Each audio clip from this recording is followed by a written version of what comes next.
বন্ধুরা সবাই কেমন আছো? এখন আমি রান্না বসাবো। তো কি রান্না করবো চলো তোমাদেরকে দেখাই। আমি সবকিছু গুছিয়ে নিয়েছি। তো এখানে রাখা আছে বাজলা মাছ না কি বলে ঠিকমতো আমি চিনিও না জানিও না, আমার বর এনেছে। তো এখানে কাটা আছে আলু, বেগুন, টমেটো আর ধনেপাতা। আর এখানে মশলা বেটেছি আমি জিরা আর কাঁচা লঙ্কা, যেহেতু ছোটো মাছ তার জন্য জিরা আর কাঁচা লঙ্কা বেটে পাতলা করে ঝোল করবো। আর ছোটো মাছ যেহেতু আদা না দিলেও চলে, আর যেহেতু গরমের দিন আমরা একটু আদা কমই খাই, সেজন্য আমরা আদা দিই না। তোমরা যদি চাও তো দিতেও পারো। আর চলো কীভাবে বানাই দেখতে থাকো। আমি কড়াইটা বসিয়ে গ্যাসটা অন করে দেবো। কড়াইটা গরম হলে তারপর আমি এতে তেল দিয়ে দেবো। পুরো গরম হয়ে গেছে, তো আমি তেল দিয়ে দেবো এর মধ্যে। তারপরে তেলটা একটু গরম হলে মাছগুলো ছেড়ে দেবো, ছেড়ে ভেজে নেবো। তেল গরম হয়ে গেছে, তো আমি মাছগুলো ছেড়ে দেবো।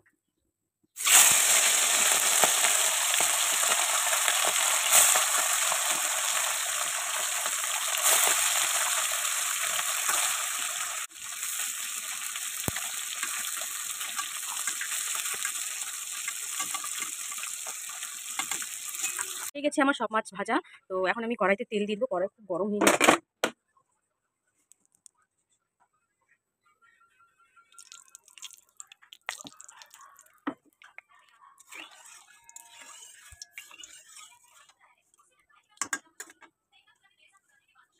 প্রথমে আমি জিরা ফোড়ন দেবো। জিরা ফোড়ন দিয়ে আমি আলুগুলো ছেড়ে দেবো।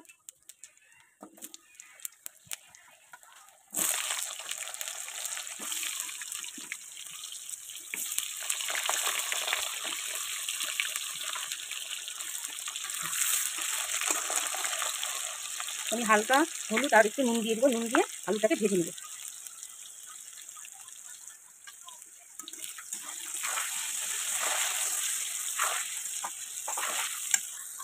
হয়ে গেছে আমার আলু ভাজা। তো লাল লাল হয়ে গেছে। তো আমি এখন টমেটো আর বেগুনগুলো ছেড়ে দেবো। বেগুনগুলো ছেড়ে দিয়ে তারপর আমি এটাকে হালকা ফ্রাই করে নেবো।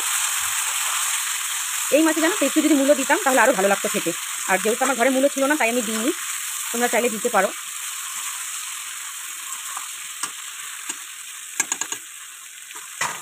তো আমার আলু বেগুন ভাজা হয়ে গেছে। তো আমি এখন মশলাগুলো দিয়ে দেবো। আর এই দেখো মশলার মধ্যে আমি আগে পরিমাণ মতো হলুদ আর নুন দিয়ে দিয়েছি। তো আমি এগুলো এখন ছেড়ে দেবো।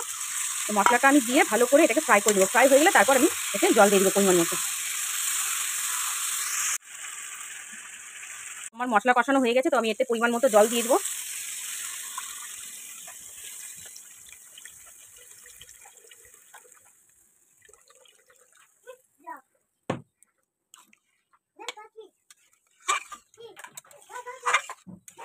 তো বন্ধুরা, তো আমি এখন মাছগুলো দিব না, ঝোলটা ফুটবে তারপর, না হলে ভেঙে যাবে মাছগুলো।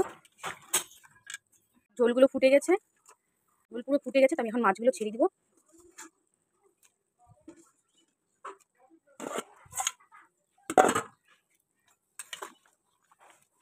বেশি নাড়বো না, তাহলে ভেঙে যাবে। তো নামানোর আগে আমি ধনেপাতাগুলো দিয়ে দিব। হয়ে গেছে আমার মাছের ঝোল। তো আমি এখন উপর দিয়ে ধনেপাতাগুলো ছিটিয়ে দিব। ছিটিয়ে দেয় তারপরে আমি একটু নাড়াচাড়া করে দিব। আমি একটু ভালো করে নেড়ে দিচ্ছি যাতে একটু ধনেপাতাগুলো মিশে যায়।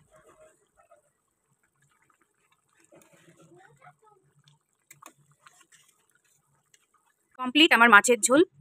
বন্ধুরা, আমার রান্নার ভিডিও তোমাদের কেমন লেগেছে তো অবশ্যই তোমরা কমেন্টে জানাবে। আর ভিডিওটি ভালো লাগলে অবশ্যই লাইক কমেন্ট শেয়ার করে দিবে।